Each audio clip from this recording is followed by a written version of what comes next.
പറയുന്ന കാണിച്ചിട്ടാണ് six പബ്ബിലേക്ക് party കൊടുക്കാൻ പൈസയില്ല, പാർട്ടിക്ക് പോകാനുള്ള സ്റ്റേറ്റസും ഇല്ല സാർ. പിന്നെ IPL സീസൺ അല്ലേ, ചെറിയ ബെറ്റിംഗ്.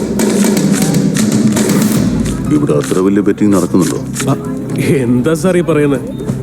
ഈ സിറ്റിയിലെ സിക്സ് പബ്ബില് ഈ ഒരു ഒറ്റ രാത്രി കൊണ്ട് സ്റ്റേറ്റ് ബജറ്റിനേക്കാൾ വലിയ ബെറ്റ് കിടക്കും. പോലീസിന് അറിയില്ലേ? അറിഞ്ഞ അവിടെ തന്നെ ഉണ്ടാവും. ബാങ്ക് കൊള്ളടിച്ചാൽ പോലും അവരറിയില്ല. എപ്പോഴും റേഡിയോ അതെന്റെ ഇഷ്ടം. നിങ്ങൾ ഈ മൂവി ഉണ്ടോ? ഈ മൂവിയില് പറയുന്ന ബെറ്റിങ്ങിനെ കുറിച്ചിട്ടാണ്. ഈ അടുത്തായിട്ട് കുറെ അധികം ഇതുപോലെയുള്ള ബെറ്റിംഗ് ഓൺലൈൻ കമ്പനീസ് ബാൻഡ് ആയിട്ടുണ്ട്. എന്ന് വെച്ചാൽ പറയുകയാണെങ്കിൽ Dream11, അതുപോലെ MPL, അതുപോലെ തന്നെ കുറെ അധികം ജൂപ്പി, അങ്ങനെയുള്ള കുറെ എന്ന് വെച്ചാല് ഫേമസ് ആയിട്ടുള്ള സെലിബ്രിറ്റീസ് പിന്നെ അഡ്വർടൈസിങ് ചെയ്യുന്ന അല്ലെങ്കിൽ ബ്രാൻഡ് അംബാസിഡർ ആയിട്ടുള്ള കുറെ അധികം പിന്നെ ഇതുപോലെയുള്ള ബെറ്റിംഗ് ആപ്സ് ഉണ്ട്.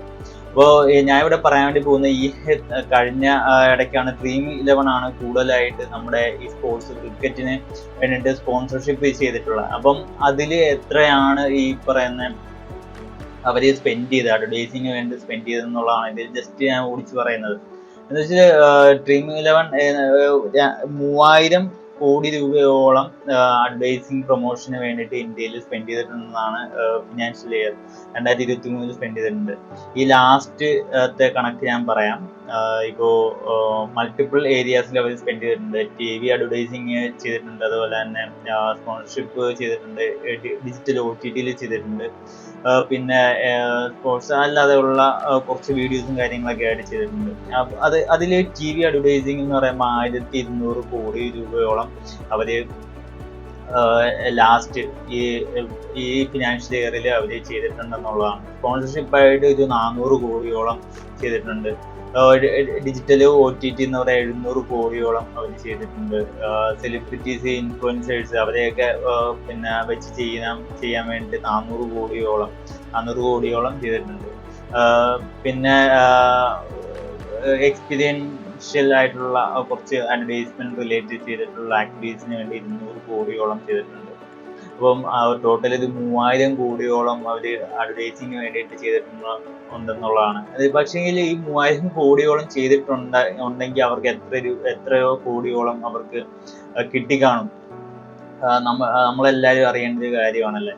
എന്നുവെച്ചാൽ ഇങ്ങനെയുള്ള ബെറ്റിംഗ് ആപ്സ് പണ്ട് ഓഫ്ലൈനായിട്ട് അല്ലെങ്കിൽ ഒരു ഏരിയയിൽ മാത്രം നടന്നിട്ടുണ്ടെങ്കിൽ ഇപ്പോൾ എന്ന് വെച്ചാൽ ഓൺലൈനിൽ അത് ആക്കി. അതാണ് ഈ MPL, അതുപോലെ തന്നെ Dream11 എന്നൊക്കെ പറയുന്നത്. കുറെ അധികം ഗെയിമിംഗ് ആപ്സ്, ഇതൊക്കെ ഗെയിമിംഗ് ആപ്സ് എന്ന് പറഞ്ഞിട്ടാണ് ഇത് ഇറക്കുന്നത്. പക്ഷേ ഇതിന്റെ ഉള്ളിൽ നടക്കുന്നതെന്ന് വെച്ചാൽ പ്യുവർ ബെറ്റിംഗ് ആണ്. അപ്പം അത് നിരോധിച്ചു, ഈ അടുത്തായിട്ട് അത് നിരോധിച്ചിട്ടുണ്ടായി. അപ്പം ഇപ്പോൾ ഇങ്ങനെയുള്ള കമ്പനീസ് എല്ലാം പറയുന്നത് ഞങ്ങൾ ഇനി ക്യാഷ് വെച്ചുകൊണ്ടുള്ള ഗെയിമിങ് ഇനി നടത്തുന്നില്ല എന്നാണ് പറയുന്നത്. അപ്പം ഈ പറയുന്ന ഇവര് സ്പെൻഡ് ചെയ്തിട്ടുള്ള അല്ലെങ്കിൽ പിന്നെ ജസ്റ്റ് മിനിറ്റ്. അപ്പൊ ഈ ബെറ്റിംഗ് ആപ്പിൽ എങ്ങനെയാണ് ഇവർക്ക് റവന്യൂ ജനറേറ്റ് ചെയ്യുന്നതെന്ന് വെച്ചാല് ഈ നമ്മൾ യൂസ് ചെയ്യുമല്ലോ ഒരു റമ്മി സർക്കിൾ, അങ്ങനെയുള്ള കുറെ അധികം ഗെയിംസ് ഉണ്ട് അത് ക്യാഷ് വെച്ച് ചെയ്യുന്നത്. അപ്പൊ ഈ പ്ലാറ്റ്ഫോമിന് ഇത്ര പെർസെൻറ്റേജോളം നമുക്കിപ്പോൾ ഒരു 3000 അല്ലെങ്കിൽ 5000 രൂപ ഒരു ഗെയിമിൽ കിട്ടിയെങ്കിൽ അതിന്റെ ഒരു 10 to 15% എമൗണ്ട് ആ പ്ലാറ്റ്ഫോമിന് കൊടുക്കേണ്ടതായിട്ടുണ്ട്. ബാക്കി എമൗണ്ട് മാത്രമേ നമുക്ക് കിട്ടുള്ളൂ എന്നുള്ളതാണ്. പണ്ടത്തെ ചൂതാട്ടം പോലെയൊക്കെ തന്നെ. പക്ഷേ ഇപ്പോൾ ഓൺലൈനിൽ വന്നു, ഓൺലൈൻ ഗെയിംസ് എന്നുള്ള രീതിയിലൊക്കെ അത് അറിയപ്പെടാൻ വേണ്ടി തുടങ്ങി എന്നുള്ളതാണ്. അപ്പം ഇതാണ് ഞാൻ പറഞ്ഞത്. അപ്പോൾ ഇങ്ങനെയുള്ള ആക്ടിവിറ്റീസ് അപ്പം ലാസ്റ്റ് ഇപ്പൊ 2023 ഫിനാൻഷ്യൽ ഇയറിൽ 188 കോടിയോളം രൂപയാണ് ഇവർക്ക് ലാഭമായിട്ട് ലഭിച്ചത്. റവന്യൂ എന്ന് പറയുമ്പോൾ 6384 കോടിയോളം രൂപ റവന്യൂ ആയിട്ട് ലഭിച്ചു. പ്രോഫിറ്റ് 188 കോടി രൂപയോളം ലഭിച്ചു. അപ്പം ആൾക്കാർ മാസീവായിട്ട് ഉപയോഗിക്കുന്നുണ്ട്. നമ്മുടെ ഇവിടെ അല്ലെങ്കിൽ പോലും മറ്റ് സ്റ്റേറ്റുകളിൽ മാസീവായിട്ട് ഉപയോഗിക്കുന്നുണ്ട് ഇതുപോലെയുള്ള ബെറ്റിംഗ് ആപ്സ്. അവർ ഓൾറെഡി ഇങ്ങനെയുള്ള ബെറ്റിംഗ് ആക്ടിവിറ്റീസും കാര്യങ്ങളൊക്കെ നടത്തുന്നതാണ്. അപ്പോൾ ഇയർ ഓൺ ഇയർ നോക്കുവാണെങ്കിൽ 32% ഇൻക്രീസ് ആയിട്ടുണ്ടെന്നുള്ളതാണ്. എന്ന് വെച്ചാൽ ഇങ്ങനെയുള്ള ഗെയിംസ് എന്ന് പറയുമ്പോൾ തന്നെ ആൾക്കാർക്ക് ഒരു ആവേശമാണ്. അവർക്ക് ആ ഒരു ഗെയിംസ് കളിക്കാനുള്ളൊരു പിന്നെ താല്പര്യം എപ്പോഴും കൂടിക്കൊണ്ടിരിക്കും. അപ്പൊ അത് ക്യാഷ് വെച്ചിട്ടും കൂടെ ആകുമ്പോൾ വളരെ ഡേഞ്ചറസ് ആണ്. പെട്ടെന്ന് ക്യാഷ് തീരാനുള്ള സാധ്യതകൾ വളരെ കൂടുതലാണ്. അപ്പം ഇങ്ങനെയുള്ള ഗെയിമിംഗ് ആപ്സ് ആണ് ഈ പറയുന്ന വലിയ വലിയ സെലിബ്രിറ്റീസ് ആൾക്കാരെല്ലാം പിന്നെ പ്രൊമോട്ട് ചെയ്യുന്നത്.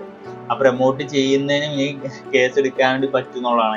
ഇനി ഈ ഓഗസ്റ്റ് 1 മുതൽ അത് നിരോധിച്ചിട്ടുണ്ട്.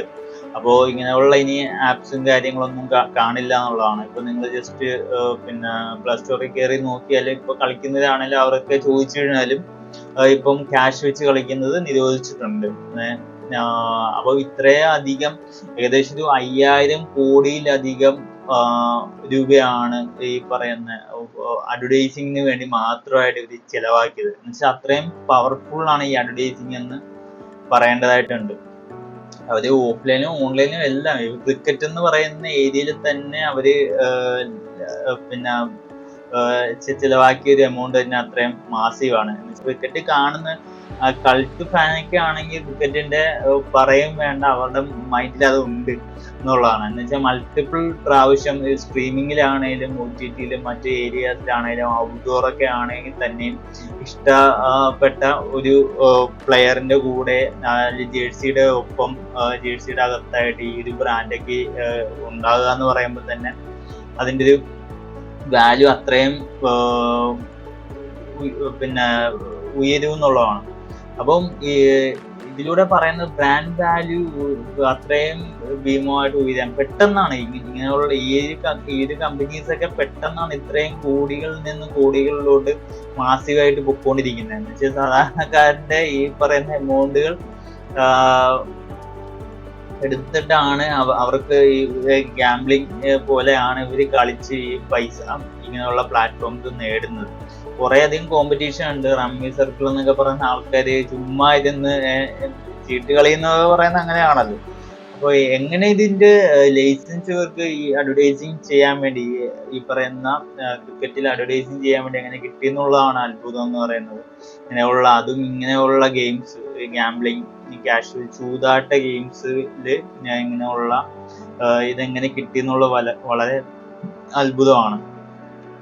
അപ്പം അതൊക്കെ ഒന്ന് ജസ്റ്റ് ഒന്ന് പറയാൻ വേണ്ടിയിട്ടായിരുന്നു. എന്ന് വെച്ചാൽ ഈ അടുത്താണ് ഇതിന്റെ പിന്നെ എല്ലാം ബാൻ ചെയ്തിട്ടുണ്ടായിരുന്നത്. അപ്പോൾ ഇത് കളിക്കുന്നവർക്ക് ഇനി വേറെ ആപ്പുകൾ തേടി പോകേണ്ടതായിട്ട് വരും. അപ്പം ഇന്ത്യയിൽ ഇത് നിരോധിച്ചു. പിന്നെ ഒരു ഇമ്പോർട്ടൻ്റ് ആയിട്ടുള്ള ഇതെന്ന് വെച്ചാൽ ടിക്ടോക്ക് ഇനി തിരിച്ചു വരുന്നു എന്നുള്ള ന്യൂസസ് ഒക്കെ ഉണ്ട്. അപ്പം അടുത്ത വീഡിയോയിൽ അതൊക്കെ ആയിരിക്കും പറയുന്നത്. എന്തായാലും മറക്കാതെ നിങ്ങൾ ഫോളോ ചെയ്യുക, ഇഷ്ടപ്പെട്ടെങ്കിൽ ലൈക്ക് ചെയ്യുക. Okay, thank you.